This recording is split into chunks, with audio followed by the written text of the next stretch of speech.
Appreciate you, man. Ah, my God. Yo, beautiful faces. This is going to be a weird day for you. I'm not a typical speaker you might have had in the past, unless you like giant one-arm guys coming in here. I don't know what you're into. But I honestly didn't really connect with speakers when I was a kid.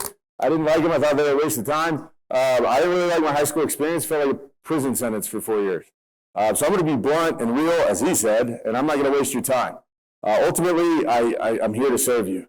For those of you who don't know who I am, I was the first D1 pro basketball player to play with a disability. I accomplished all my goals and dreams. Face of a multi-billion-dollar company now, which is awesome. I have a production company. I got a show picked up by NBC. I'm very successful. I'm very happy, and I don't mean to be boastful. I'm incredibly blessed. I've spoken to Google, Facebook, United Nations. You paid a lot of money to do those speeches. Your school isn't getting charged for this. The reason I'm speaking to you is because I genuinely care about you guys. And somebody did this for me when I was your age. They put their foot up my butt. I'm here to do the same, but I wear size 17. We're going to get it up there, though. Ultimately, they give me the blueprints, dude. I just freaking hacked the matrix. I take anything and what I've traveled the world. I've been to 49 U.S. states and every continent but Antarctica. I met millions of people from all different walks of life. I literally just hacked it. So all I want for you guys, success.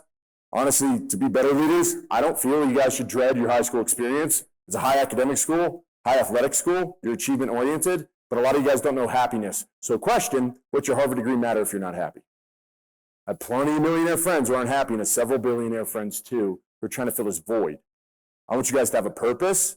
I want to help you. I'm just you in the future. That's how I'm going to talk to you. If seniors in here, if you could speak to your freshman self for an hour, what would you say and why? That's what this is for me. Is that cool? Do that for an hour? Worst case, you guys get out of class. So you're welcome. Things I do for you. All right. Now you have an awesome auditorium. It's kind of creepy and dark though right now, and there's not a lot of bodies in here, and your guys' energy sucks. So that's fun. Just going to be straight up honest. So we're going to have to change the vibes a little bit because I'm going to feed off you. I've probably slept, man, I don't know, 10 hours in 4 days. I'm in a different time zone. You're tired. I'm tired, but let's get it, dude. Since we're already here, let's go all in. Before I get started, two elephants in the room I have to address. If I don't talk about them, you won't listen to anything else I say. Do you mind if we turn off the projector? That's my bad. I'm not that egotistical. I don't need a giant me over me. That's the whole thing. I'm so sorry. Few things I have to address because, again, you won't listen to anything I say, and I have a lot to go over with you guys. How many of you guys wondering how tall I am? See? Told you. You haven't listened to a word yet. You're just looking at me like, freak. I'm 6'11". Yeah, self-aware. Jesus Christ. Yeah, I'm a giant, massive creature. People don't know this, but when you're 6'9" and taller, you're legally a giant, which is pretty stupid, like Gandalf in the Shire or whatever. I travel so much. I'm on about 150 airplanes a year. And I don't know why people do this. They see how freakishly tall I am, and they sit in front of me on a plane and then still recline their seats and crush my kneecaps, little stupid heads in my face. They're my biggest pet peeve. So I get weird with it. I just start breathing heavily, like, ah. So they'll stop, which works. Like, it's real creepy. But during COVID, I was traveling, and I was flying stuff, but you had to wear a mask on planes, so that didn't work anymore. So I got weird with it. This only happened twice to two jerks that wouldn't, yeah. I just kind of put my arm over the seat and went, ah! Scared the hell out of them. Traumatized a few dudes on planes, but 100% success rate. Which brings me to the second thing I got to talk about real quick. What's up, guys? Everyone, we're going to change the vibes in this room. Let's give them a super round of applause as they walk in so then they can bring a little energy. Let's go, baby.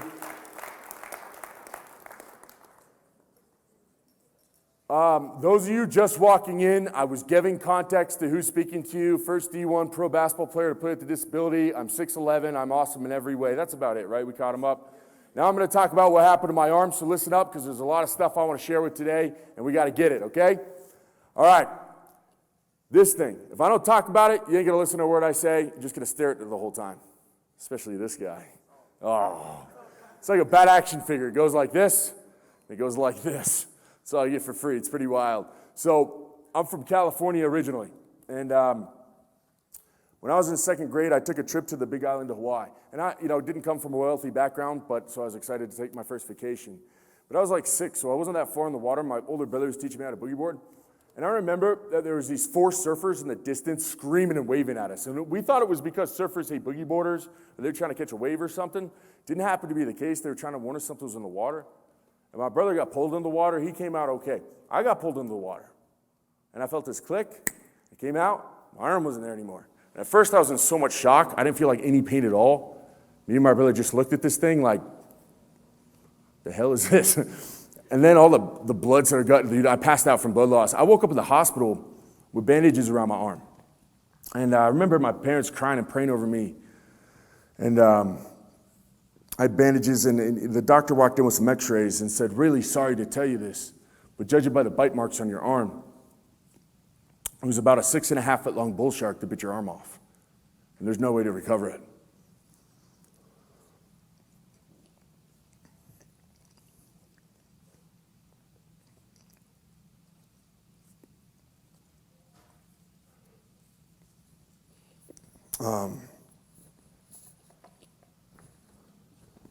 Sorry, guys.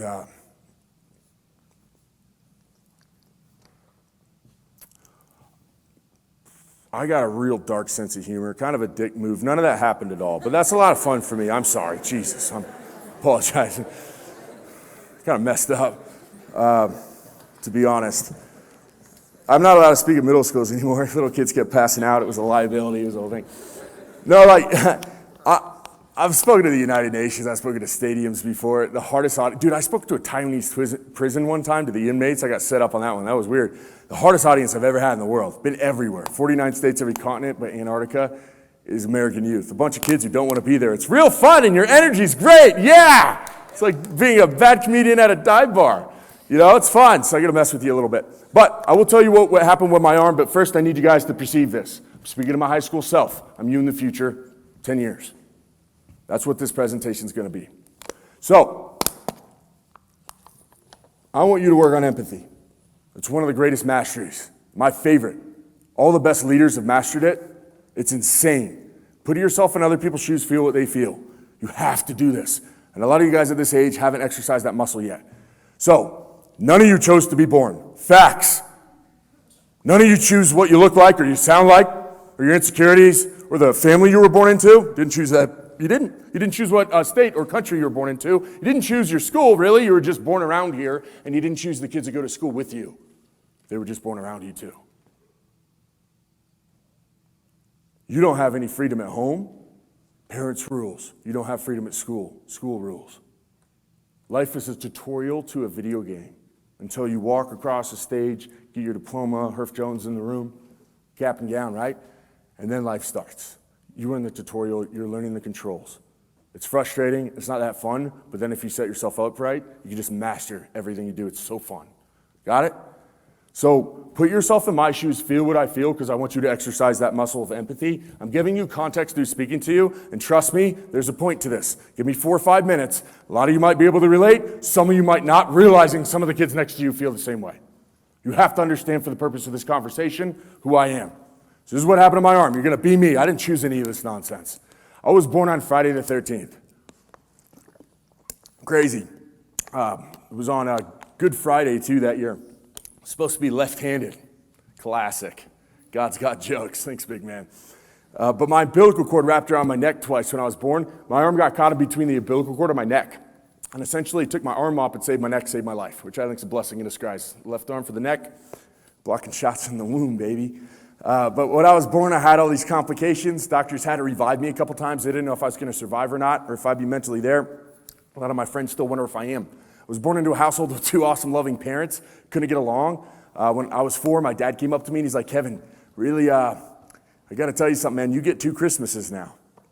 I'm like, yes, this is the best day ever. But they got divorced, which is horrible parenting, in my opinion. Pretty dark. And so the problem was I'm from the Silicon Valley, the richest place on the planet, but I'm the poor kid.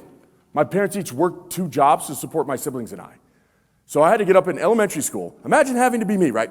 You wake up at 4 a.m., you get ready for school, you get dropped off at daycare at 5, so your parents could commute to work. You get picked up at 7 p.m. at night from Boys and Girls Club. Had great parents, never saw them, didn't have a home structure. Because of that, I fell so far behind academically, I thought it was stupid. I told myself that because I fell so far behind. I couldn't even read till 3rd grade. You guys play that game Popcorn in class still? Choose on each other to read? That game sucks. Played in 2nd grade, man. I couldn't read, only kid in class couldn't read it. I remember this very vividly. So I started trying to read and everyone started laughing at me. So like a champion, I was so embarrassed I threw the book across the room. Classic. And then I straight up walked out of class, and I hopped the fence and I walked home, which is a pretty boss move for a second grader. Problem was, they thought I got kidnapped. The principal, it was like a whole thing. I was at home chilling watching Pokemon, but they had to call the police department. I think there's a one-armed kid on the loose. You got to find him. So can't cuff me anyways, coppers. It's the whole thing. But I was diagnosed with ADHD as a kid. I was diagnosed with dyslexia as a kid.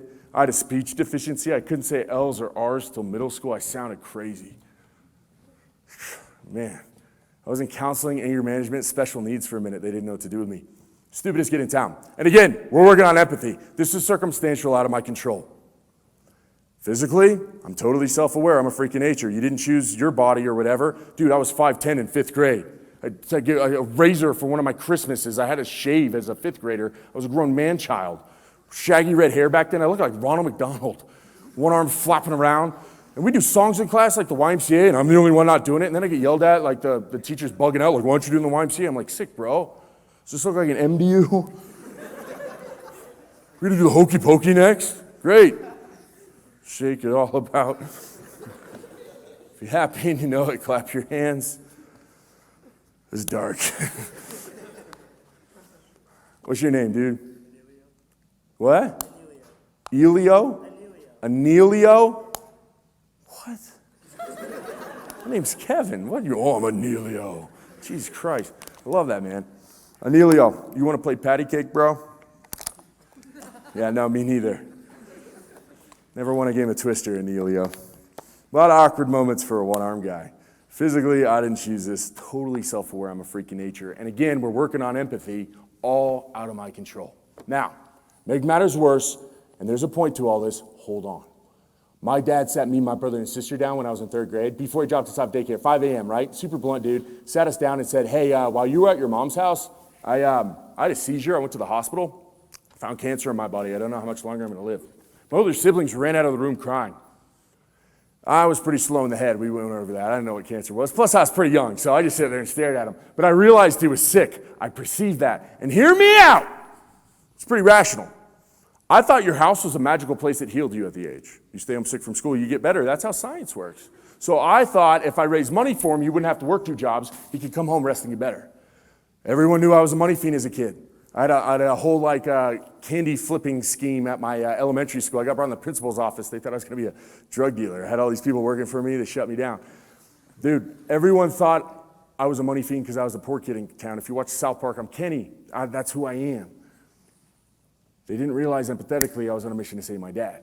So if there's a quarter on the ground at a grocery store, it was mine. I had no chill. You could be an old lady trying to pick that up. I'd die for it. I'd pummel you. Run down the aisle. Ah! I was like a wild kid, dude. And I was this money fiend, so I saved up all this money. It's like $240+ in $1 bills, mostly. Magic Mike money, got to do what you got to do. And he knows with that name. I had all these rubber bands around it, right? And I hid it in my closet so my siblings wouldn't find it and take it. And my dad found it one day, super ticked off, thought I stole it. Principal already probably made him think I was a drug dealer. But he found this money, and he's like, where'd you get this? He was so angry at me. And I looked up at him, and I said, I was saving it for you so you could come home and get better. Dad's 6'9", 300-pound dude, absolute tank, never seen him cry in my life. Starts bawling like a baby. He realizes his son is like saving his lunch money to try to save him from cancer. It hit him like a truck. He didn't say a word. I'll never forget his face. And he starts crying. He gets my money. He looks at me, and he gets all choked up. He puts it in his back pocket, and he just walks out of the room. I'm like, bro, that's my money, man. Where are you going with that? But the timing of this was nuts, dude. He quit both his jobs, came home, started chemo, the treatment for cancer, as if this were the straw that broke the camel's back. He had to fight this thing. I don't know, but I never had to go to daycare again. I didn't have to wake up at 4 a.m. Picked me up, dropped me off from school, made my lunches, camping, hiking, fishing with him. I got to know him. I thought I saved him, like $240, did it, right? Unfortunately, in the 5th grade, he didn't beat his fight with cancer. And as a 10-year-old kid, I held his hand as he passed away in the living room of my house with hospice there taking care of him. And I blame myself. Didn't raise the money fast enough, couldn't save him. I'm not here to depress you guys. It's already dark enough and creepy in this room. I'm not here to do that. But what I did do is I went back to school and I put this mask on, pretended everything was okay on the outside, because I don't want people to freaking pity me more than they already did. My life sucked. And I felt like I was the only person on the planet who felt that way. Now I'm grown up and I know that I'm not. Anxiety, depression, suicide rates have skyrocketed. The American youth is suffering horribly. If you have an NFL team, you guys are athletes in here, and all the rookies are suicidal, anxious, and depressed. How's the team going to look like in 5-10 years? Like the Vegas Raider fan base, probably. Yeah. Pretty bad. How do you think this country's going to look? Right? Here's the problem. You guys at your school have an apathy problem. People don't care to be here because you have a judgment problem and people are mean. Facts? Facts? Cool. We're going to change it. We're going to change it. And those of you wearing that mask, we're going to take it off today. For those of you who don't realize the other struggles of the other people's, maybe sitting next to you and you can't see through that pain, you're going to learn empathy and be a real leader. You guys were plucked out of your classes because you are the leaders representing your school and sports teams. Facts? We're going to be real leaders because that's an overused word. And I think we could step it up a little bit. So, I'm you. I'm the light at the end of the tunnel. I'm not a product of my circumstance. This is not me being boastful. This is me being blessed. I'm not that 10-year-old kid anymore. I accomplished all my goals and dreams in basketball. Never been a one-arm player. I changed the game. They filmed a documentary on my life story for 7 years. Filmed me like I was a freaking Kardashian with a camera crew. Can't even count to 7. Dude, they filmed me in the shower too. Awkward, probably illegal. That was wild. But that was qualified for Academy Award. It was on Hulu for 6 years. Now they're trying to make a motion picture on my life story like Blindside Soul Surfer. That's humbling. That's super dope. I created a production company. I just got a show picked up by NBC. I'm going to be the host creator of a show that's going to premiere. It's going to be on TV 52 weeks a year starting October. That's pretty dope. Mark Wahlberg and I are pitching another show, and I have another one we're pitching, and a movie coming out in the next month that I produced and acted in. I died real quick. Bad horror movie. Don't watch it. I'm very blessed. I've created a couple companies. I'm a self-made millionaire. Travel around the world, help people. Board member of Special Olympics, spokesperson for Boys and Girls Club of America, Varsity Brands, BSN does your sporting goods stuff, Herb Jones, Kappa Gal class rings, Varsity Spirit if you're a cheerleader in here. I'm the face of all cheerleaders of America. A lot of leg in those skirts. Ultimately, guys, I'm very blessed. Now, stupidest kid in town. My first day was in 6th grade home ec because I couldn't sew the pillow and the teacher felt real bad. I tried to jump in sign language next semester. They kicked me out. It was a whole thing. I graduated high school with a 3.17 GPA at a Blue Ribbon academic school. I graduated military academy first in class. I graduated college in a top 50 business school in America with no transfer credits. I graduated a top business school in America in 3 years, taking 40 credits a year. I graduated as a junior on a D1 athletic full scholarship. I made the Pen and Sword Honor Society. First basketball player in my school's history to ever do that, ever get that. They took 2 kids in the whole campus a year. Stupidest kid in town. ADHD, dyslexia. I wrote a book. You know how long it takes for a guy with 5 fingers to type a book? This thing's only good for a space bar, buddy. Cap lock button if you want to get real weird with it. Yo, that's crazy, man. I had a speech deficiency. I spoke to the United Nations General Assembly room. How? I didn't come from 2 pennies, and when my mom got ill and she couldn't afford a medication, guess who paid for it? And then I bought her a house, and I paid it off, and I surprised her with it and said, living it until you die, and I'm proud of that. And the reason I'm here is because I genuinely, the bottom of my heart, I want you guys to have everything I have and more. I didn't know happiness at your age or purpose or impact or anything. I wasn't a real leader. Let me humble myself, but I am now, and all I see is me. And I want you to have everything I have and more. And that's what we're going to do for the next 40 minutes. Afterward, you want to take pictures, talk one-on-one, touch this thing. I don't know what you're into, you sickos. We're going to do a leadership session after it. You guys cool if we do that? There aren't a lot of bodies in the room. You guys were selected out of 70 schools in America this year to have me on Varsity Brands for free. There are not a lot of bodies in the room, so you need to bring energy. Is that cool? I need your energy so bad right now. I'm depleted. All right? You, stand up. What's your name? Bradley. You look like a Bradley. Come here, Bradley. All right. Do you guys agree that the energy is kind of draining in this room? You guys agree? Do you mind if I fix it real quick? I'm in the business of elevating leaders. Bradley, I want you to look at their faces. Cute little fella. Bradley, I want you to observe their faces when I do this. Now, everybody, life or death, whatever, I don't know. On 3, you're going to stand up, you're going to not stand up, you're going to cheer, march, clap, you're going to go freaking crazy and change the whole dynamic on this room, or I kick your dog. Got it? Now, you're going to observe their faces when we do this. Hey, get out of your comfort zone. Let's go. This sucks. 1, 2, 3. Let's go! Give it up for Brady! Woo! Let's go! Look at their faces. Look at their faces. Sit down. Brady, what'd you see on their faces? Bradley. Brady or Bradley? Bradley, what'd you see? Happiness, smiles, because this is what they looked like before. Right? Do you guys feel the vibration in that room and the energy change? You see the shift? That's what we're going to live in today, because I could just leave and you guys could just play on your phones otherwise. Right? Yeah, squeak it, baby. All right, let's do this. So, I don't care where you come from. I don't care what your background is. I know it's a wealthy, high-driven community, but what's your Harvard degree matter if you're not happy? And we're going to change this because I want you to be happy. And one of the biggest issues with the American youth, I want to resolve right now and call you out on it, because you deserve to be happy, and I'm sorry if you've never heard that once again. My life did not start when I was born. This isn't about me, this is about you, and I need you to hear this. On my life, I promise you, if you don't realize and practice what I'm about to tell you, you'll never maximize your happiness. So I went into middle school. My middle school is called Pleasanton Middle School. It's called PMS. Stupid. And our school colors are red, too. They didn't think that through, dummies. But I was 6'4" in 7th grade. Just a massive freak of nature, man. I never played basketball, organized basketball. My parents just threw me in soccer. It was more rational.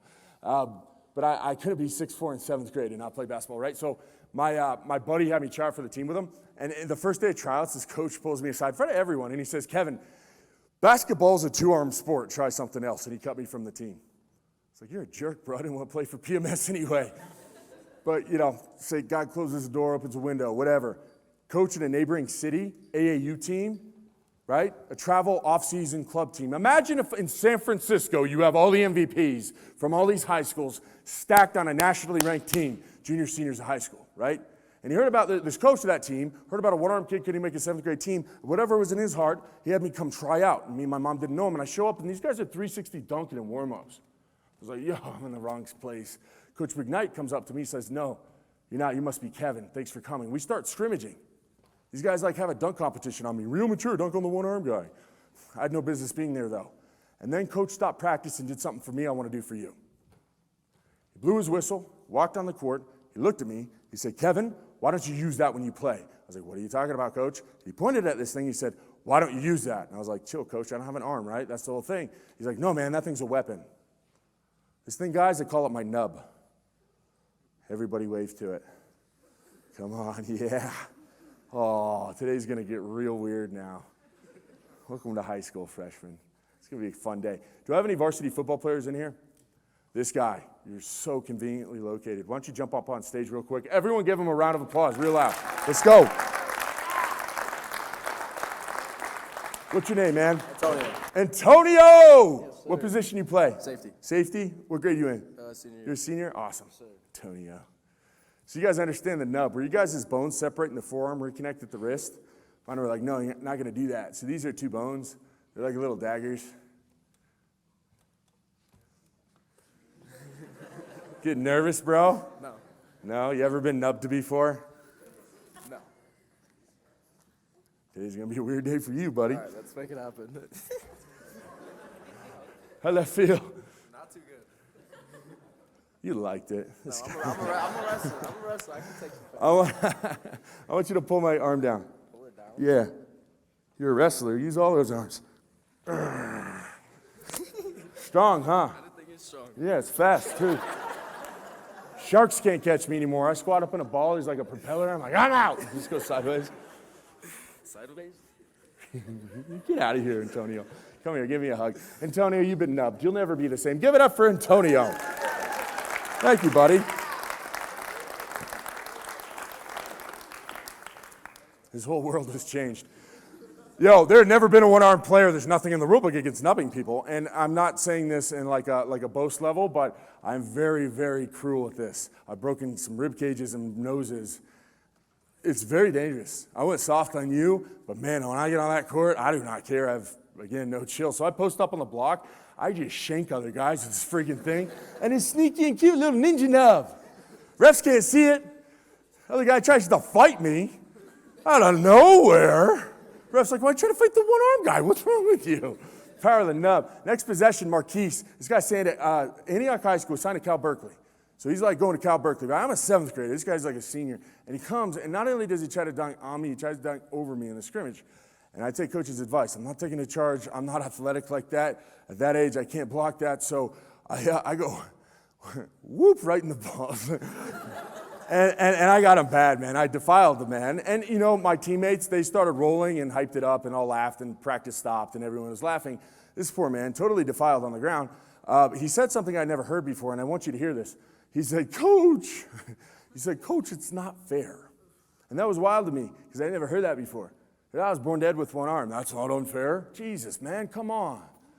Broken household, stupidest kid in town, circumstantially. Poor kid in a rich community. Was it unfair that I watched my dad die or that I had to play basketball with one arm? It was unfair that I got to.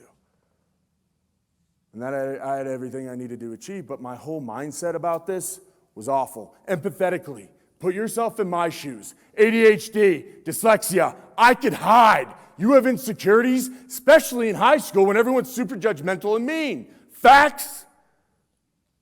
You guys say facts. Facts! Only if you want to and you agree. You know what? Speech deficiency, I could not speak. Couldn't hide this. Didn't ask for it either. Imagine if you were me. Girls are ruthless. They thought I had leprosy or something. You touch the nub, you get one too. Horrible. Guys weren't any better. I was weird. I hated it. I had it. I tried. It's just weird. Weird energy around me. I hated it. Everything about my crappy life, I stood no chance. Right here. And you know what this coach couldn't do? Couldn't grow it out. Couldn't fix it. He changed my perspective on it. Through basketball, he made my greatest weakness my greatest strength. And by accepting this, hear me out. Hear me out. If you give me a left arm today, I wouldn't take it. I love the nub. Antonio loves it too, don't you, buddy? Yeah. And I pray every single one of you guys can find self-love too. Because if you can't love you, how the hell is anyone else in the world supposed to? If you can't love you, how the hell are they supposed to fully love you? Ooh, I'm insecure. Ooh, you know what, Antonio? If you make it weird, it's weird. If you flop it around, I embrace it, I love it, then it's not weird. And it's weird, like seriously, if I put this in my pocket, this whole presentation, I'm a 2-hour man, I swear. I got a Rolex. The weirdest day of your life, probably already is for you. This thing, flapping around. I love it. No one laughs at me, they laugh with me. 8 billion people in the world, there's one you. You're a Picasso painting a piece of art and you should never have to apologize for it. But if you can't accept you, you're going to project that energy and you're going to get that in return. Think about that. Think about that. That's crazy, right? Michael Phelps, most decorated Olympian of all time, befriended him. You guys know who Michael Phelps is? Swimmer? Yeah, Michael Phelps suffered from depression. Michael Phelps also is an American hero who's a multimillionaire who is married to Miss Universe. How can a guy like that be depressed? He's not anymore. I asked him how he got out of it. And he said, Kevin, I had to learn something. Ray Lewis taught it to me. He said, you'll never spend any more time with anybody in your life than you. And if that little voice in the back of your head's mean to you and putting you down all the time, your life's going to suck. If that little voice treated your friends like it treats you, would they be your friends? And if you can't control and train that to be kind to you and build you up, you're always going to be miserable. So what he did is he started to train his mind by doing positive affirmations. Every time he walks through a door, he gives himself a silent compliment or silent win in his head. You guys get an A on a test and you look at that grade and you're off to the next test and you don't even pat yourself on the back. The small win.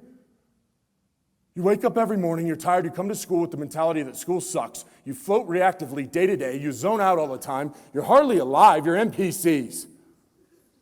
Wake the heck up. You don't know happiness because you ain't even rooting for yourself, and if you don't believe in you, it's going to be really hard for the world to be able to. Facts. So, I thought that was a little excessive. To be honest, walking through a doorway, every doorway you walk through, give yourself a silent compliment. But he is the most decorated Olympian of all time, so it sounded fascinating. And I tried it, and it didn't work because I'm 6'11", and I nailed my head on all these stupid doorways. So stupid. So I do it when I wake up, and I brush my teeth in the morning, and I look in the mirror, and I give myself a positive affirmation. Kevin, dude, you went to bed at 11 p.m. last night and woke up at 3 a.m. this morning. Your lips are chapped because you've spent 12 hours on the phone yesterday. It's insane, dude. You're crushing it. You're impacting so many kids. I'm so proud of you. And then when I walk out of that hotel room, oh my gosh, dude, I've already controlled the narrative of my day. And when I go to bed, same thing. I do it when I brush my teeth. I would highly recommend making a habitual method to control your narrative of your life and make it more positive, because happiness and time, those are your most valuable commodities. Everything else is trying to acquire them. Facts? When all you have to do is train yourself. For instance, if I had do you guys have like high autistic kids in here, special needs? Yes, hello. My man. What's your name? Ethan? I mean like the kids who are kind of segregated from the rest of the student body, which I don't like. Do you guys have like a special needs classroom? Yeah, you do? Yeah. So like that classroom that like you have those highly autistic kids, if I ask them like, if they like going to school, they say yeah, because they get to be here, and you hate school because you have to be here, and you look at them like they have a disability, and I pity you guys because you're the miserable ones. Point made. Highly recommend you guys give yourself affirmations. You're freaking beautiful, and I'm sorry if you've never heard that before, but oh my gosh, I hope you guys can look in the mirror and love yourself back. I'm going to teach you how to be successful. I'm going to teach you how to change your school. I'm going to teach you how to be a real leader. But none of it matters if you ain't happy and spreading it too. So, just a word of wisdom. Your life starts the day that you love you and you embrace yourself. I don't have a disability, ADHD, dyslexia, nothing holds me back in my reality. I love this. It's a strength, not a weakness. And honestly, it's not weird because I don't make it weird. Good luck. You're beautiful too. But if you want to be successful, you got to learn a few things. How many in here want to be successful? Raise your hand. And when I ask you in this room, if you want something or you raise your hand, I want you to lock your elbow. Lock it. Raise it high, lock the elbow, because I want to see everybody else see. All right? Lock the elbow. Now you can see it. I didn't raise my arm once. Sorry, it's dark. Couldn't help it. Now, you guys have a goal or dream in here. Keep your hand up. You want to be successful. You have a goal, dream, career, no wrong answers. Raise your hand. You guys all do, right? Cool. Cool. You, stand up. What's your name? Chloe, everyone, let's go! Chloe, don't sit down. Turn around. Tell them what you want out of life. Turn around. Speak to them, not me. Tell them what you want.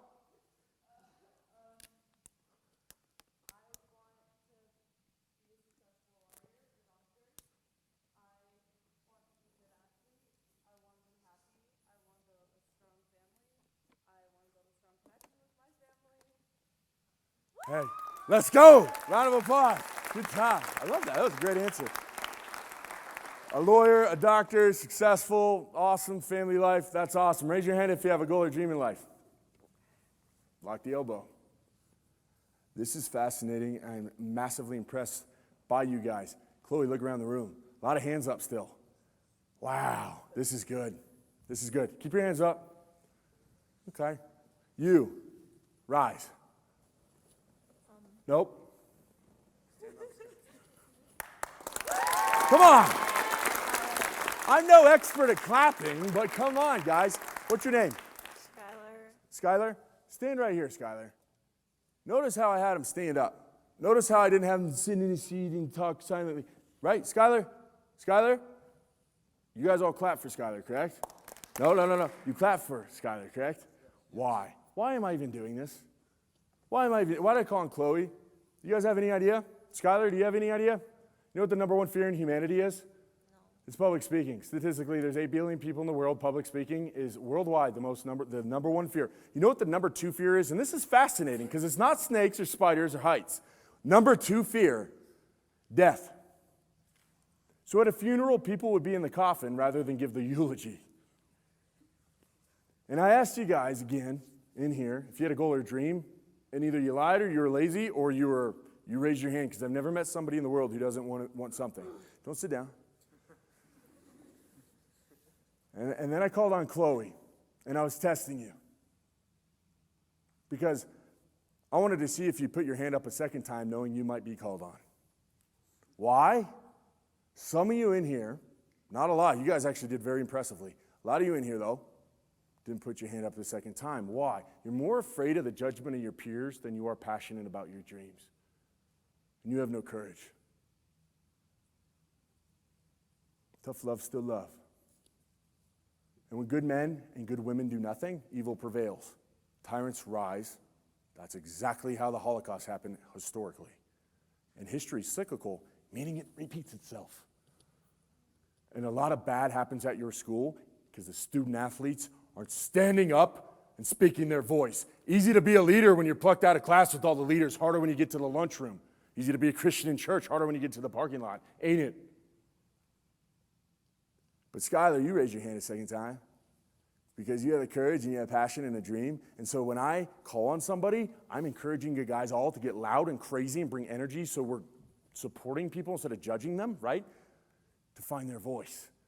So when I have somebody stand up, you guys go freaking nuts for them. Is that cool? Whole different energy, right? So let's give it up for Skylar as loud as you can. Let's go, let's go, let's go, let's go. Good job. Skylar, tell everyone, what do you want out of life? What do you want out of life, Skylar? Louder. I want to be a YouTuber. Heck yeah, let's go. Good job, Skylar. Sit down. Good job. I hope you got something out of that point. Here's why. This is a very crazy academic school. A lot of the athletes didn't want to stay for both sessions because they were afraid of missing too much class. Jeez. God, man. You guys are wild. But I love you. You need leadership. You need to have that leadership. And I'm testing you. If you guys want to be successful academically, how? Financially, how? I didn't make my 7th grade basketball team, Skylar. Are you an athlete? Kind of? Okay. Well, with that attitude, you are. I'm terrible at basketball. Chloe? I want. No, you got to speak in existence. I'm going to be a lawyer or a doctor. I'm going to be successful. I'm going to have an awesome family and have a great relationship with them. You see how I changed that? I'm going to, not I want. You, stop talking bad about yourself because I just allocated 10 minutes of this presentation to telling you not to put yourself down. Facts? Facts. Okay. You want to be successful? I didn't make my 7th grade basketball team. By the time I'm a senior in high school, I'm ranked top 50 players in Northern California, the most populated state in the country. Full rides to Cal Poly, St. Mary's, Pepperdine, University of San Francisco, walk-ons to UNC and Notre Dame. How? I'm a one-arm guy who never played organized basketball. 3.5, 4 years, completely turned that around. How? My favorite word, because you all want something that people have obtained it, figure out one thing. How? Ooh, separates those who have and have not. You guys want this? The blueprints to take anything you want out of the world? You want it? Yeah. I'm Captain Hook. You're my pirate army. You can pillage. You guys want it? Yeah. All right. I'm not selling you anything. Somebody did this for me. Here comes that foot I was talking about. Antonio. You guys ready for it? Yeah. Chloe, yesterday, what'd you do to be a doctor or a lawyer? Yeah, like every other kid who wants to be a doctor or lawyer didn't go to class. You want to be a YouTuber. What'd you do yesterday to become a YouTuber?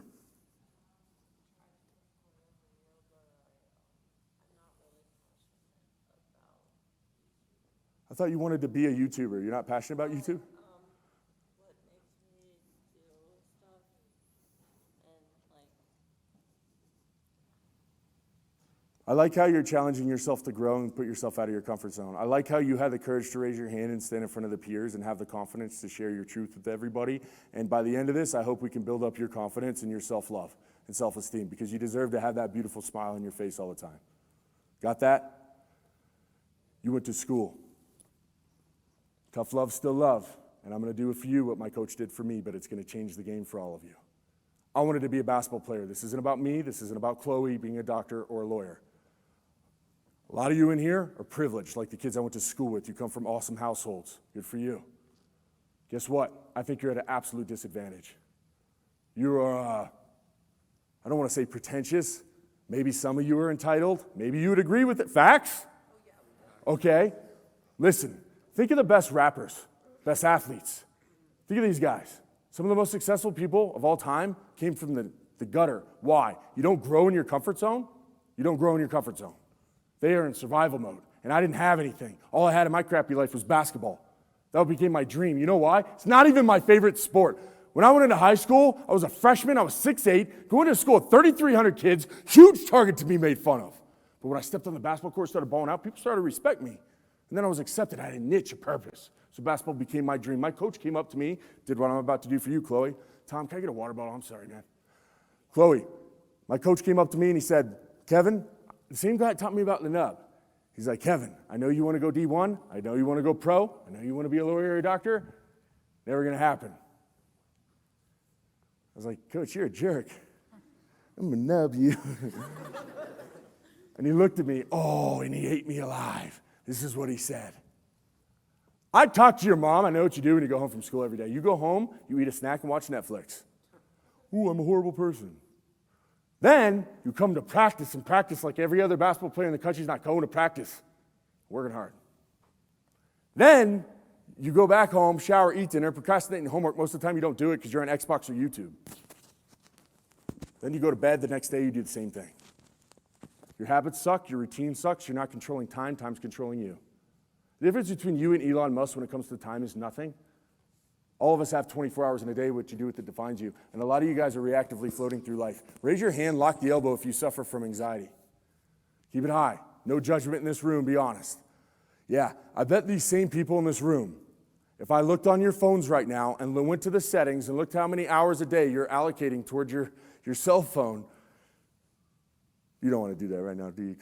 You don't tell everybody 5 hours. You start dissecting the day, right? Anxiety, you're living in your head. It's for the future. Fear of the future that hasn't happened. You're building up a fantasy in your head out of fear that hasn't happened yet. Depression, a lot of you have depression in here. And anger, that comes from the past. Some of you have won arguments in the shower that happened 4 years ago. You're living in your head. You know why they call the present, Skylar? It's a gift. And you guys are living in your heads too much. And you're zoning out looking for escapes of your life instead of just making your life awesome. You went through a whole day yesterday and didn't get any closer to being a doctor or a lawyer. All this other stuff is noise. You're so lucky you already know what you want to do. That's got to be your priority. I wanted to be a basketball player. Example, right? Coach told me this. 0.03% of basketball players in the country get a D1 scholarship. Kevin, no one's ever done that with a disability. You ain't going to be the first, kid. Legends are made behind closed doors. He walked away. Antonio, you know what I did? I'm not going to front. I cried. I cried. You would too, right? Tom, you have that water? Oh, man, I'm such a diva. You had to order it for me? DoorDash, baby. Antonio, statistically, a lot of guys, especially athletes, teenage males in particularly, not to say females are off the hook here, but have massive egos. Facts? Now, what an ego is, you don't naturally want to get out of your comfort zone, but you don't grow in your comfort zone. So when I say something to help you, give you constructive criticism, and if you can't take constructive criticism, you got an ego problem. That's like wearing body armor to prevent yourself from growing. Completely destructive. But if you're able to humble yourself and listen, coaches, teachers, the people that are getting paid too little money to actually try to help you and service you for you to be successful, if you can listen to them and hear them and apply, ooh, think about it. All I had in my life was basketball. So I went up to my coach the next day and I said, Coach, this is all I have. How can I make it happen? My life sucks. All I have is basketball. What do I got to do? I'll do anything. And he said, I'm glad you asked how. That became my favorite word. What's my favorite word? How. Oh, I love it. And he said, I'm glad you asked how. Guess what, Kevin? Did you know it took 3 million years? Scientists believe anyway, 3 to 4 million years to evolve the human brain. What's that mean? Thank you, sir. I love you so much. Things you do for me. Give it up for Tom Hawley, everybody. He said it took 3 to 4 million years to evolve the human brain. If you want the blueprints to be successful, this is a mastery. Empathy, my favorite mastery. This is self-discipline. It's the mastery of success. I would listen. Dominated financially, athletically, academically, etc. All because of this. And I'm a stupid kid who's a disabled, right? So what can you do with it? Antonio, 3 to 4 million years to evolve the human brain takes the average person 21 days to rewire it. What does that mean? Ooh, do you think when you blink, or do you just blink? You just blink, right? It's automatic. You don't walk around like, oh, I should probably blink right about now. That'd be weird. Do you think when you breathe, or you just breathe? Automatic. A lot of you guys, hopefully all of you, don't pee your pants when you go to bed anymore. You trained your mind not to. You're potty trained. What does that even mean? You literally trained your mind not to pee your pants when you go to bed. Crazy. Raise your hand, lock the elbow if you eat breakfast. Raise your hand if you don't. Keep your hand up if you don't eat breakfast. Raise it high. Keep your hand if you don't eat breakfast and you're not hungry for breakfast.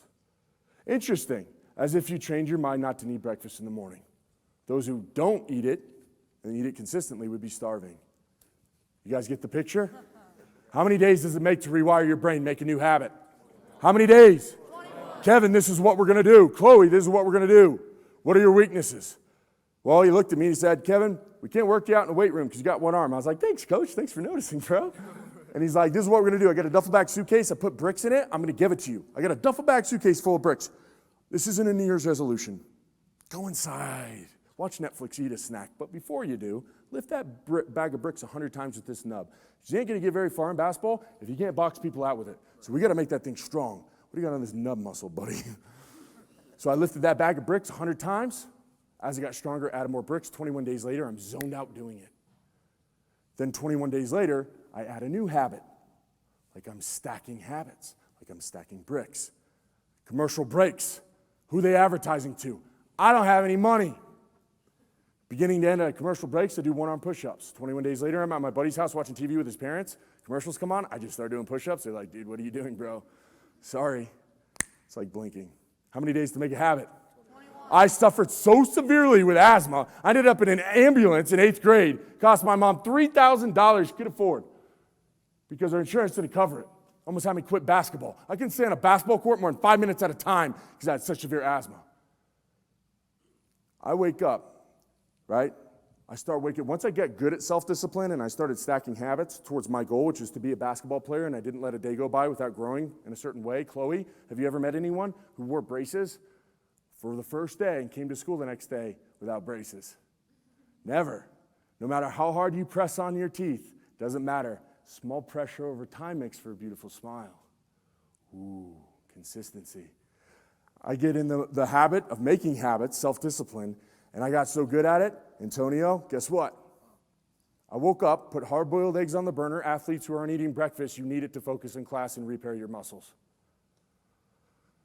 Put hard-boiled eggs in the burner, I needed egg whites, a bunch of them. I ran 2 miles, came back, ate the egg, showered, went to school. 2 miles honestly sound like a lot before school? No, not for you? Good, I love you. Raise your hand and be honest. How many of you guys think that 2 miles sounds like a lot before school? They disagree with you, Antonio. It's 20 minutes if you're slow. It's okay if you're slow. It's 20 minutes. Here's how math works. You have 20 minutes 72 times a day. 20 minutes.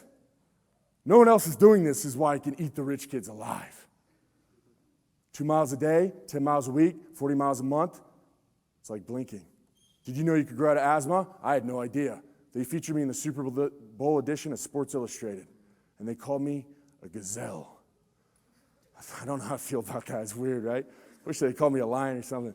But big men couldn't keep up with me on the basketball court anymore. I never had to come off the court. My stats immediately increased. Little guys couldn't guard me anyways. I just nub them. Didn't make my 7th grade basketball team. Freshman year of a high school, 3,300 kids. Most improved freshman year. Sophomore year, defensive player, most improved. Junior year, MVP, most improved defensive player. Senior year, most improved MVP, defensive player. What award do you think that I like the most? Defensive player. Defensive player? No, you missed the point. Most improved. I grew from freshman to sophomore year as much as I would have grown from freshman to senior had I not done this. Every 21 days, I added a new habit. I did this financially, I did this academically, etc. How are you using your time, or are you just zoned out? You're anxious because you're not allocating your time. People who are anxious aren't too busy. They're just not utilizing their time correctly.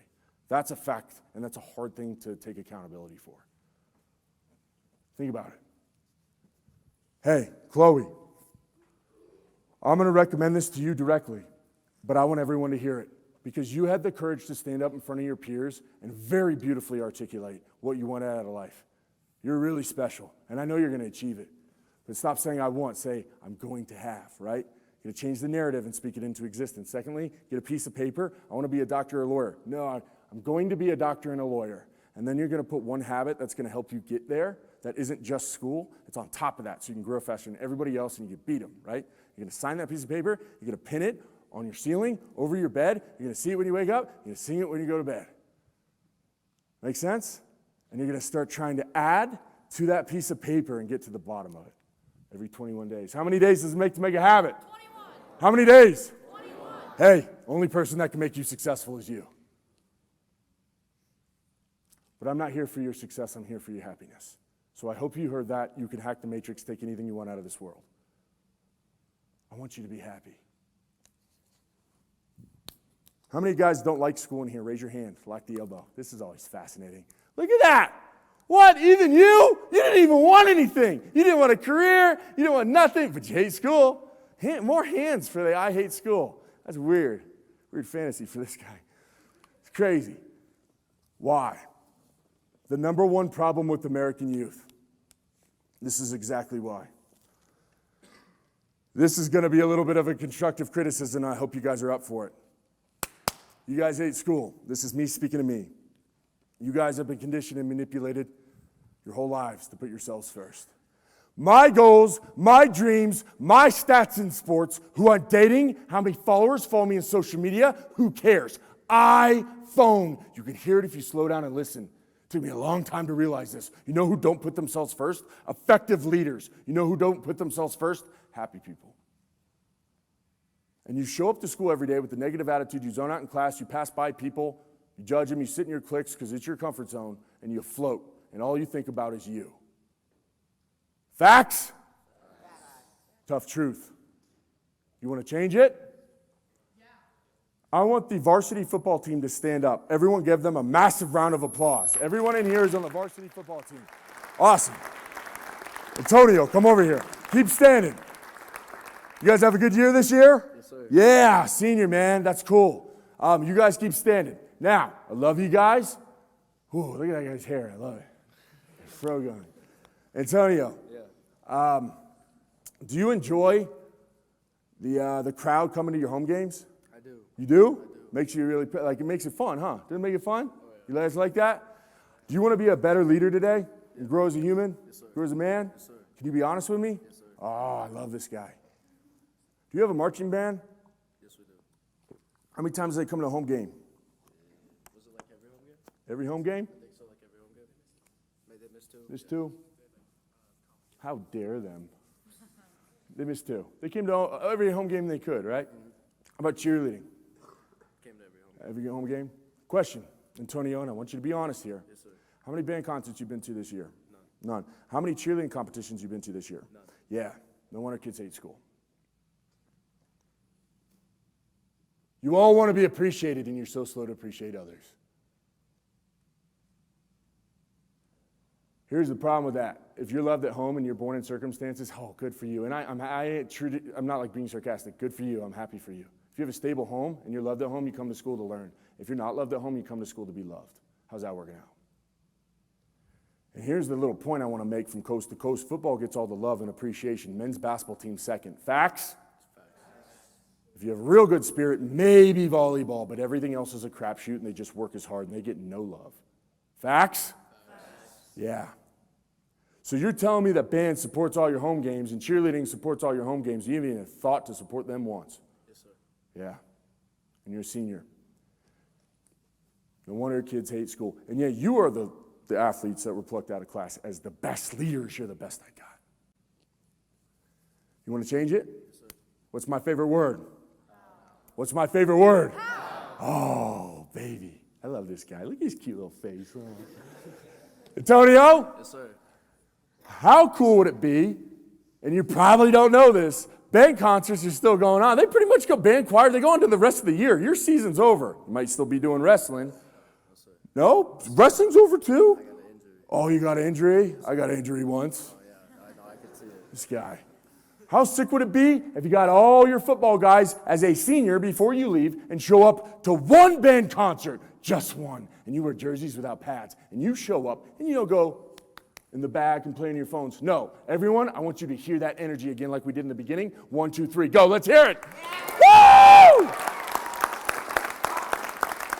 And you literally hug it out with band, and you go crazy for them. Video production films it. You share it with the rest of the school. Football supporting band. Well, do you think that would mean a lot to them? Yes, sir. It would. What if before you leave and graduate here, you make a tradition, a legacy that every year band is supported by football once when your season's over? That'd be pretty dope. Probably mean a lot to them, huh? Right. Make them feel more like a family, wouldn't it? Yes, sir. They support you every game. Yeah. You support them once. That's all you need to do. That's pretty cool. You want to do that? Yes, sir. You want to do that? Yes, sir. Tell them. Tell them you're going to start the tradition. Tell your players right now. You're a leader, right? Yes, sir. Tell them. Ask them if they want to go. Go for it. Real loud. You guys want to create that tradition? Okay? Anyone in band in here? When's your next concert? March? Awesome. Let them know. Everyone in here is invited. Football's definitely showing up. Is that okay? Now, cheerleading couldn't make it today because they're at nationals. How are you going to love on them when they come back? Because they support all of you. And cheerleading might be the hardest sport in the room. And I'm telling you, most of you haven't been to those cheerleading competitions. Yo, it smells like vomit backstage, bro. They're all so stressed. If they got to smile, pretend they're happy, do spirit fingers. I was never good with them. No one wants to be the one to mess up. And they support you. Why aren't you supporting them? Make sense? Yes, sir. Dude, give it up for band. Round of applause. Thank you, Antonio. Sit down. Thank you, football guys. You guys want to make tradition? That's it. Start supporting each other. And then you know what? Football, say, we're going to band. But if we go to band, will band come with us to support, I don't know, cheerleading, soccer, somebody else who doesn't get supported? Soccer. Is soccer in here? You guys still playing? Yeah? Would it be cool if you had, like, I don't know, the whole football team and the whole band show up to one of your games? Look at her smile. Look at her smile. She's cheesing so hard, I'm putting her on blast.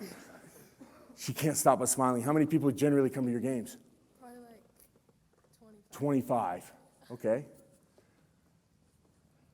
How many wrestling meets have you been to? None. So why would anyone support you if you're not supporting them?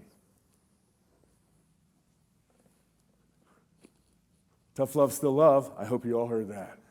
You all want to be appreciated. You're so slow to appreciate others. Do you hear it? Or tag you're it. Football to band, football and band to soccer, football, band, soccer to the next one. Carry that momentum through the year. Make a standard and a legacy on this school. Raise your hand if you go to football games. Raise your hand high, lock the elbow. Keep your hands up if you go to the football games, but you honestly don't even care about football, but you still go. Keep your hand up. If you don't like football, but you still go. Oh, you keep your hand up. If you don't like football, you still go. Look around, Antonio. Real wake-up call. They ain't there to stare at your butt, buddy. You know why they're there? Because it's a community event, and they have FOMO, and they have fear of missing out. Facts? Yeah. So maybe you can make all your events like that, or at least every one of you supported once a year. But who's going to show up for you if you ain't supporting up for each other? You understand that? As a group, this is Game of Thrones. You have to make alliances. This ain't Squid Games. It's not every man for themselves. That's not high school. You got to make alliances. Go to a band concert. Yes, sir. Committing to it? Yes, sir. Got to let them know when it is. Round of applause for Antonio. I'm picking on him.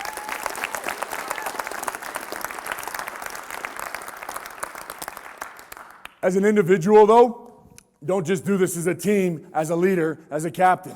You don't have to do it alone. Do it with your team. But if you guys want to make an impact by yourselves, and again, this is so much more important than money or fame or achievements. My trophies, more or less, collect dust. I don't even remember. They're in a box somewhere in storage. Most of the Olympians have the same thing. I'm sorry, I'm not trying to discourage you, but there's different type of championship you could win, and I need you to hear that. Why? You're a senior. Do you remember second grade that well? Bits and pieces? Yeah, how do you think senior year is going to be in 10 years if you keep floating? Yeah, wake up. You guys are floating, you're asleep. Time to wake you up. So, how many guys think that this school has a lot of negative energy and judgment? How many guys want to fix that? Wow. What's my favorite word? How? You rise. Round of applause. Let's go.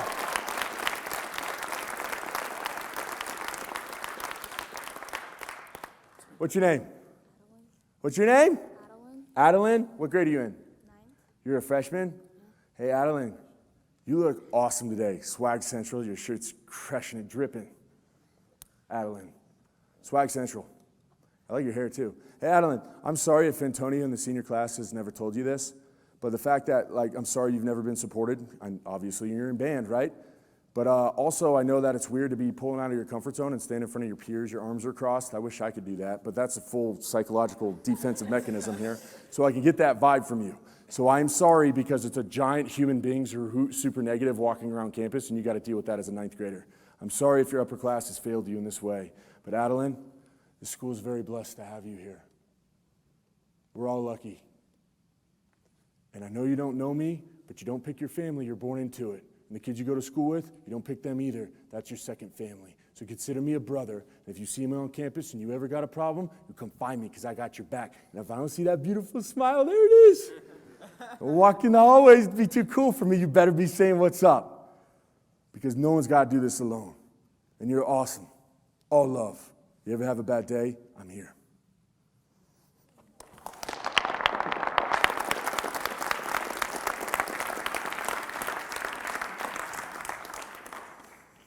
Adeline, I want you to be honest. How did that make you feel? Nervous. I'm a giant one-armed man. Yeah. Make you feel good? Has a senior ever spoken to you like that here? That's good that they have. Hey, Skylar, I like your shoes. I like your energy, too. And I like how you're trying to grow. I like how you're putting yourself out there. Mad respect. How did it make you feel, Skylar? Good. Yo, how many people did I just compliment? Two. Not a trick question. One. Never mind. Two. How many days does it make to make a habit? 21. How many days? 21. Wow.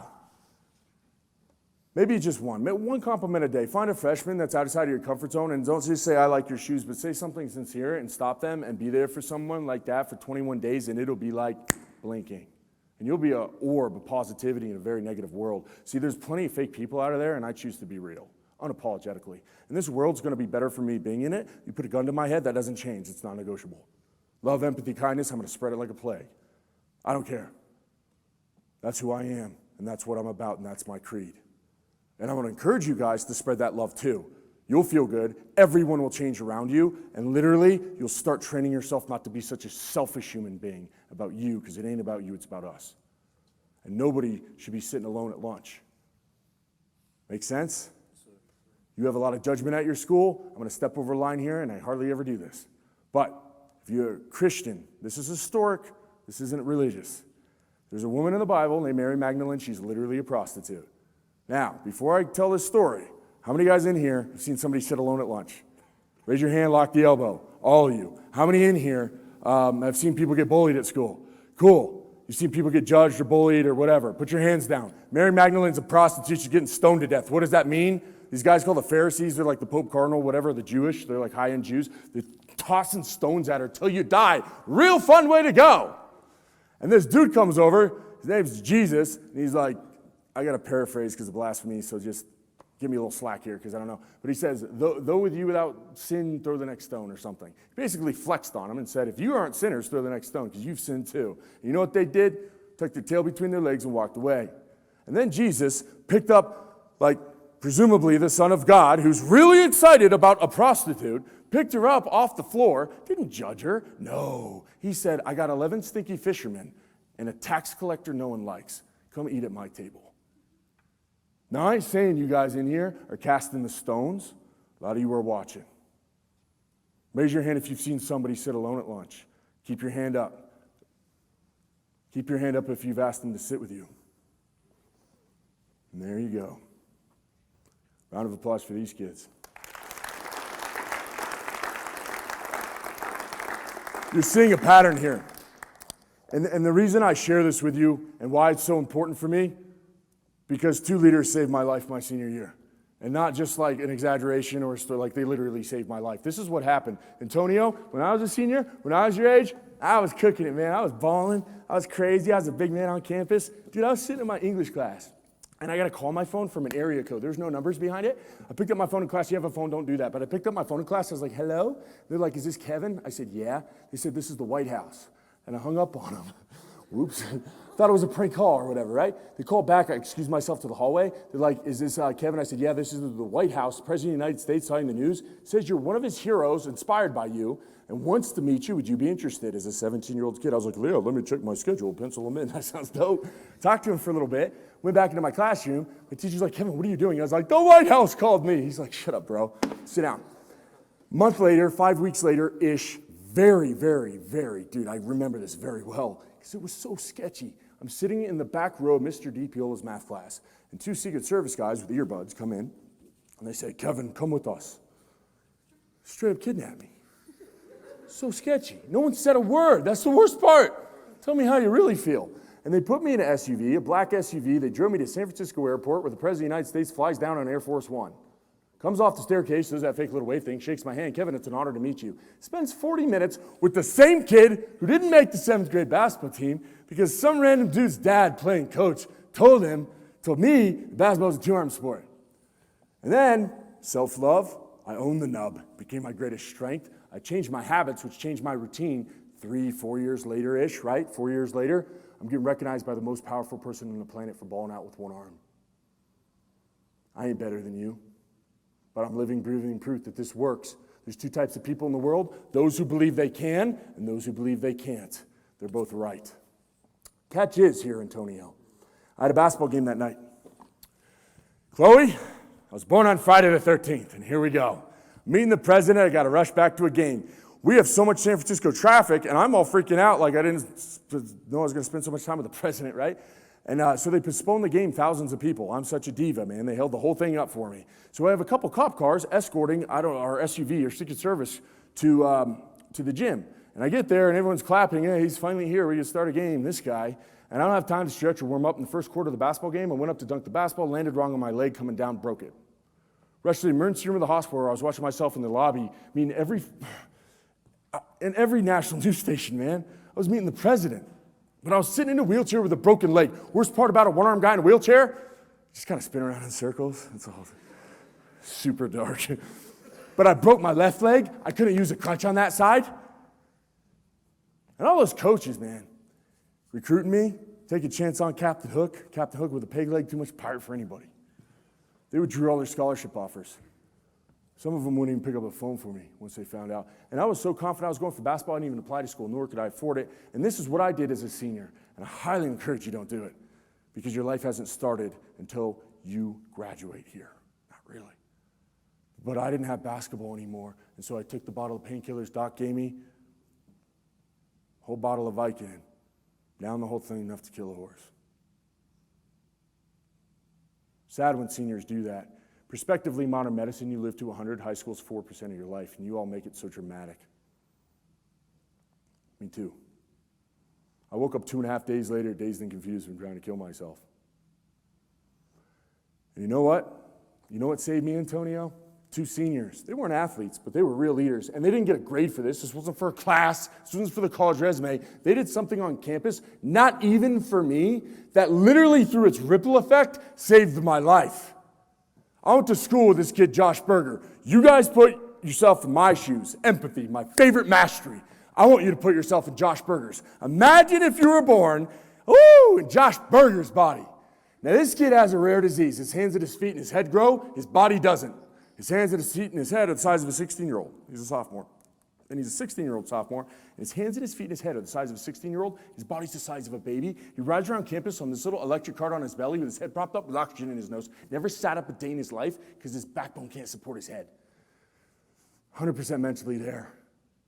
Better GPA than me, trapped in a baby's body. Forget about your goals and dreams and family and, I don't know, or a YouTuber, or a doctor, or a lawyer, or basketball, or driving a car, or riding a bike, or school dances, or college. He doesn't know if he's going to be alive next year. Doesn't have to come to school if he doesn't want to, and totally self-aware in a judgmental place that his mom comes and takes him out of class twice a day to change his diapers. Imagine, Antonio, if the whole world were giants. Chloe, imagine if you were the size of a baby and everyone looked down at you and pitied you with their eyes. That would suck. That would be hell. Facts? Yeah. And then 2 kids, empathetically, approached him, J.R. Weaver, Brett Bauer, and they asked him, you're distracting me the whole time because you look like J.R. Weaver, this guy with the white shirt, like identical. Sorry, this whole presentation with your parted hair and your beautiful face. Anyway, I've got distracted. Listen, JR and Brett approached this guy, Josh Berger, and they asked him, how can we involve you more? This must be super hard. That's all. And he said, I'll never play sports. I'm a big fan. That's the hardest part. So they had to get a little creative. He couldn't play sports physically. So what they did is they wanted to include him, though. They got a giant wooden stick and a bed sheet and spray painted on it and made him a school flag. It looks stupid. They did a terrible job. But They duct taped it to his cart, had him ride around the field before a football game. Crowd went nuts. Not just the home crowd, away crowd too. So successful, he became a mascot of a school with 3,300 kids who had gossip and drama and bullying and cliques and a bunch of apathy. People didn't want to be there, etc. Right? All of a sudden, you drop a rock into water, the water ripples. Josh was the rock that love rippled too. He became the mascot of our school in a very positive way. He was at all the sporting events. People loved on him. And you know what? It's not weird unless you make it weird. So instead of looking at him like this freak of nature, now people loved on him. Gave him daps in the hallways. Yo, this guy had 5 horsepower plus in his little cart. And I've seen him do this. He's like, yo, ladies, want to ride to class? Bunch of chicks, like 2, 3 chicks would jump on the back of it. He'd zoom away. Couldn't keep up with this fool. Ray of sunshine at my school, no one knew he was there till 2 kids went out of their normal routine, built him a flag, and gave him that power, the sophomore. And you know why that's so important? Because when I came back from trying to kill myself, it won my teammates and won my friends in the parking lot waiting for me. Big man on campus, coming back with broken dreams and a broken leg. Hard life. Who's waiting for me? The littlest dude on campus, who was empowered by a flag. And he rolls up to me in his cart. He looks up to me. He's like, Kevin, this must be super hard. You can't play anymore. I get it.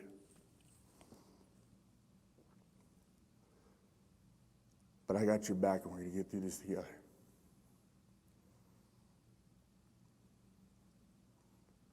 And that saved my life. What the hell have you done? Y'all hate high school so much. What flag have you built? Or have you just sat in here and entitled in your rich community with all these people who are underappreciated and underpaid to serve you? You know, the funny thing is basketball worked out anyway, and I made history. You know what's funny? I love my life, and I didn't know what happiness was. I have a beautiful, smoking hot wife. She models for Sports Illustrated. Don't know where to put the ring, but, you know. I got a 2-year-old boy who's perfect in every way. I got a baby girl due in like 2 weeks. Thanks, man. And they shouldn't be alive because I shouldn't be alive. Good thing 2 guys built a flag. So what have you done? Because a fool learns from his own mistakes and a wise man learns from others. Before you graduate in the next 3 months, you better go to a band concert at least, man. You better create a tradition or a legacy here that's going to last. Senior class in particularly, class of 2023. How are you going to make this place better? Make a tradition before you leave that the juniors will do next year, and then they'll pick a new problem, solve it, and try to outdo you. How many days to make a habit? Baby-faced sophomores become seniors. They do the old seniors, they do the old juniors, they outdo them. And every year, your school improves in one way. It's all student-driven. What's my favorite word? Start showing up for each other. Maybe you thank your coach or your teacher genuinely, who are underpaid and underappreciated, should show up for you every day. With modern inflation, it's not even logical to be a teacher anymore. When have you thanked them? Or the bus driver, or the janitor? Because I know all you guys aren't hitting the urinal every time perfectly. Literally, clean up your mess. The lunch lady. When have you been sincere? Not like, thanks, but like this. Who's a coach in here? This guy, actually. I want you to come over here. Everyone give him a round of applause, loudly. This guy's doesn't skip leg day. Huge pecs, short shorts. He's a coach, man. What's your name one more time? Coach Babbage. Coach Babbage? Pavage. Pavage? Stop changing your name, bro. What do you coach again? Wrestling. Wrestling? Haha, Antonio. He's injured. Poor guy. Hey, how long have you been coaching for? Oh, about 13 years. It's a lot of years. I'm sorry, man. I just have to say this, and I know we spent a little time together this morning, but thank you on behalf of everything you've done. It took a village to raise a child. All my success I credit back to teachers and coaches. Didn't see my parents, not that I have great parents. I had great parents, but circumstances, both died before their time. I didn't see them much. And people like you who just cared too much coached me. And everything I am today, I completely credit back to you. And I love you, and you'll never understand the ripple effect that you have on these kids. Mad freaking respect. Thank you.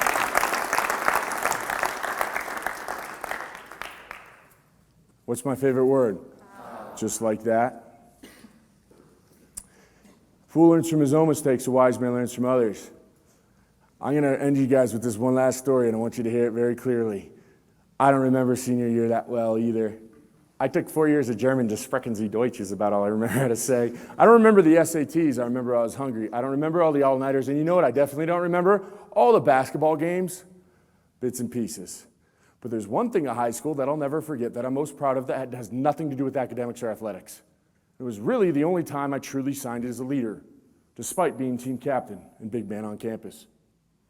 I went to prom, senior ball. People call it different things. Now, I don't dance. Why? 6th grade, square dancing, PMS, got to do it in PE. Danielle Beckman, my first crush. So stoked. I got matched up with her, but she had to hold my left hand, awkward for everybody. Her friends went, or she went, ew, and her friends laughed. I went home like broken out. I'm never going to dance again, man. Became like the mayor from Footloose, all bitter. But I didn't want to miss out on senior ball. So I asked this girl, Vesna, Christine, her friend asked me, whatever. We made it work. I had 2 dates to prom. Crushing it. Couldn't hold both their hands, but don't clap for that, this guy. Now, my school was so wealthy, they bought out a ballroom. So it was like limos, dude. And there was this ballroom. It was 3 stories high in San Francisco. It was 3 stories with a DJ on a stage and a dance floor. So everyone's eating in their 3 stories, right? DJ's playing music, but he wants to start the dance. It's time to get everyone on the dance floor. So he plays the most popular song at the time, Lil Wayne's Lollipop. I know. It was a good one. No Hands, Waka Flocka Flame, or whatever his name is. That's a good one, though. So this special needs girl, highly autistic girl at my school, like with Asperger's or whatever, that's in that, she was at the dance, and I didn't even know her, and she ran up to the stage, and she just went crazy by herself. Like Chuck Norris, I don't know, man. If she's trying to get a black belt, but she was doing some karate moves and some crazy stuff, climbing ladders. It was wild. And like a bad comedy movie, my senior class regressed, and they looked down at her, and they laughed. Woo! Became a roar. You could hardly hear that song. And she didn't even know it, and it broke my heart. Because I remember how fake kids are. I was the laughing stock of town before basketball with a camera crew around me, then everyone wanted to be my friend. Would your girlfriend or boyfriend still be friends with you if you were Josh Berger? It takes a lot of courage for a leader to go out of their comfort zone and do what they know is right. It's hard to stand up, Skylar, but I'm proud of you for doing it. And I looked down at him, and I was so angry. I went down to the middle of the dance floor, and I looked up, and I kept my senior class accountable. So angry at him. I shook my head at him, and like that, they realized what punks they were being, and they all shut up at once. And then I turned around and proceeded to dance with this girl. And here's the thing. 7-foot-tall guys can't dance. It's a whole thing. Girls try to twerk on me. They twerk up my knees. I'm like, get out of here. It's like defensive stance. Like, that's not fun. Put lasers on my nose. But I try to back her up and start dancing with her, so I'm trying to like do what she's doing. And she looked up at me like you dance funny. I'm like, what the? Craziest thing happened, and I need you to hear it.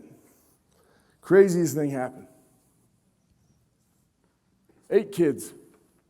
It wasn't the whole school. Life's not a Disney Channel movie. 8 kids. 8 kids. Not my friends or teammates. 8 kids. When I had the courage to stand up for her, 8 kids had the courage to follow, and they backed me up when I put my neck on the line. 8 kids. And all of them were band kids. And I never went to a band concert because all I cared about was me. And I hated high school. And I wasn't happy in high school. And I don't remember high school that well. But I remember sticking up for that girl. And I'm proud of that. You're the difference, and if not you, then who? Student body follows the athletes, and you're the leaders of the athletes. The power you have, it's up to you, or else the Ferris wheel of misery continues. Do not float through life. You deserve to have a happy life. Make your passion your paycheck, 21-day habits, scale, grow, be kind. Yes, make a legacy. You know, you got nothing to lose. Because if not you, then who? You are the most incredible human people, and I genuinely appreciate your time. I know you came in here dark, early, tired, you're missing class. That's a big problem for some of you athletes. I don't know why, but I enjoyed my time with you guys heavily, and you guys have been awesome, and I'm really appreciative for some of you being great sports today. But I also need to challenge you and slingshot you into that student body to make a difference and start scaling the school because you have everything here, and you are very blessed. This is your second family. Let's start acting like it. Thanks for having me.